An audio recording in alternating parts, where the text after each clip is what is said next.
Cooking is not just a job, it's a lifestyle. And that's how we chefs live. We don't clock in and out like everyone else. The kitchen is our world, our rhythm, our heartbeat. When others rest, we prep. When others celebrate, we serve. When others sleep, we clean down and plan for the next day. Because being a chef isn't something you do, it's something you are. Every cut, every burn, every scar, it tells a story of discipline, sacrifice, and love for the craft. We live with sore feet, tired eyes, and hands that smell like garlic and fire, but we wouldn't trade it for anything, because this life, this chaos, it's where we belong. We live through flavors, through the sound of sizzling pans and shouting orders.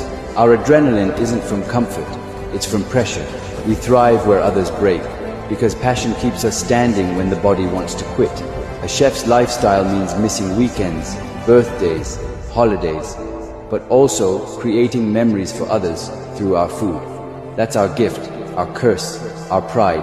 We don't just cook for a paycheck, we cook because it's in our blood. Because every plate that leaves the past